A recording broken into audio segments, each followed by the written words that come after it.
On this Father's Day, I'm thinking of something that my father said to me. When I was growing up, he often said, "Don't worry. Most of what you worry about never happens anyway." And I have found in life that that's true. But while my dad was saying that to me at home, what I learned in school when there were no adults around was snitches get stitches. And I have found that's also true. Both of those things show up in life, and that's what the scriptures are about today. It is true that most of what we worry about in life never happens. We spend all this energy worrying about it, and it never comes to be. But we cannot ignore that in this world, sometimes those who speak up are going to pay for it. And I think that we need to recognize that in the scriptures we're seeing that the people who threaten us with stitches want us to be afraid of them. And that is where some spiritual virtues come in. That's what we're hearing in the story of Jeremiah. Snitches get stitches.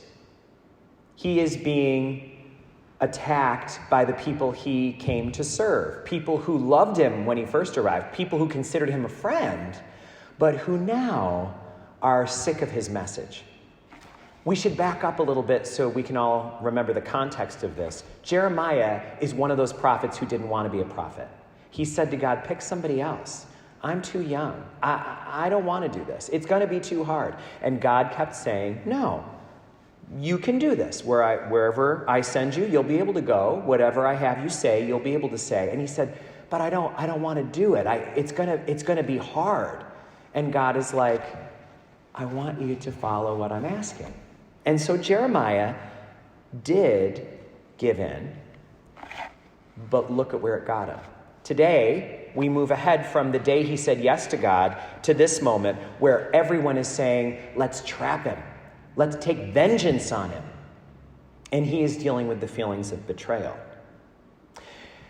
What Jeremiah said to God was, "I shouldn't be a prophet. I'm just a bystander. I have nothing to do with this." And God said, "The people who are wrongdoing are banking on your silence. I am asking you to be the voice that interrupts them from doing that." People doing wrong are banking on the silence of people who are doing good. That's always been true. And what God is pointing out to Jeremiah is the message that God is showing all of us. We may think that the issues in life that are bigger than we are so big, so overwhelming, the cost of getting involved would be so high, we should just stay out of it. But God is saying, no, you are my voice in the world. You must not stay out of it. Bystanders have all the power in this world and always have. And so one of the words God uses for bystander is prophet. Someone who comes in, who everyone says, "Who are you? What do you have to do with this?" And the prophet speaks. We also call these people in court witnesses. People who weren't necessarily involved in whatever the case is about, but who saw it from a distance and are asked to come and tell what they saw.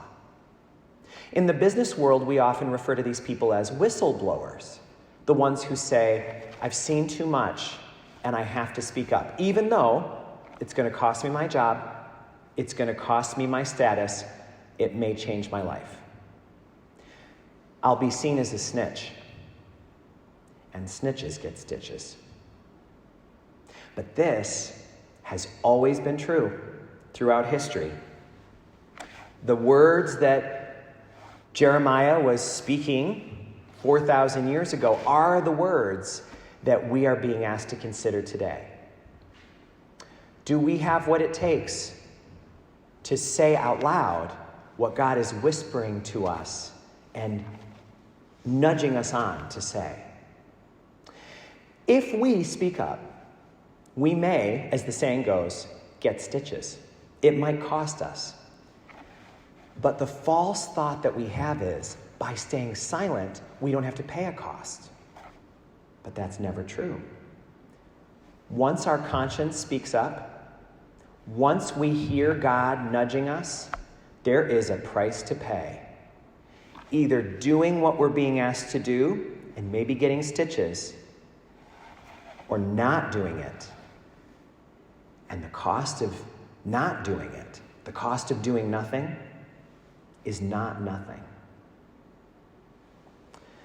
Last week, I had an interview on the podcast Profiles of Endurance with a woman who used to sit in these pews, Joan Lipscomb Arthurton. She's the daughter of our longtime sacristan here. Her mother's name is Joan as well.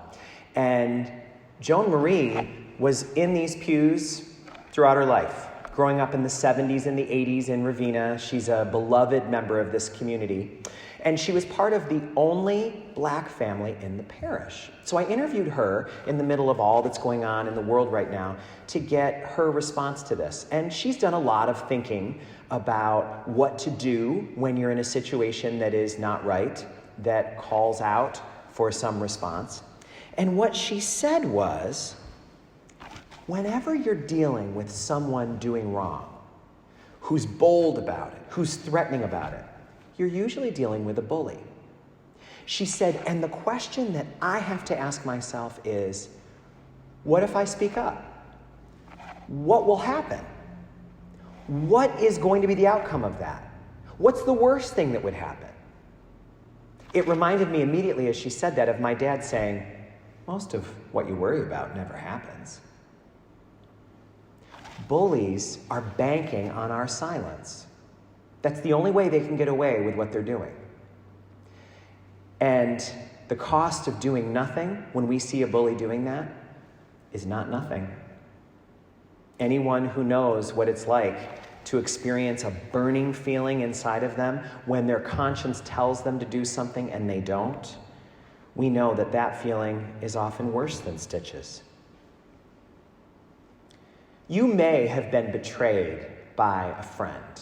A lot of us, even if we have to go back to our elementary school days, we can think of a time when someone who we called a friend betrayed us.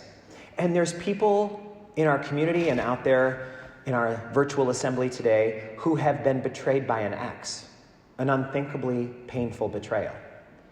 But there is something worse than either of those things. And that is when we betray ourselves. Betraying ourselves is the worst feeling that we can endure because it doesn't happen in our flesh. The feeling of discomfort, of sorrow, of pain happens in a deeper place. This is why in the gospel today, Jesus says these strong words. You've got to fear no one. What I say to you in the darkness, you've got to speak in the light. What I whisper to you, you have to get up on a housetop and shout. And he said this knowing about bullies. For anyone who's ever looked at a crucifix, you know that he knew about bullies. So one of the things we're meant to do with the scripture today is figure out what to do with our fear when that happens. Because the fear of stitches is a real fear. But there's a term that I came across not too long ago that has really changed the way I look at this. And I think you might find it helpful too. I was talking with someone who was suffering from what they thought was PTSD from active duty service.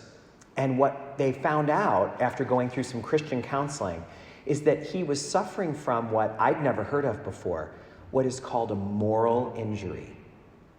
He was asked to follow an order that his conscience told him was wrong. And of course, you have to follow orders. So he did it. But the cost of doing that was not nothing. He experienced what now we hear in the psychological and caring professions is called a moral injury.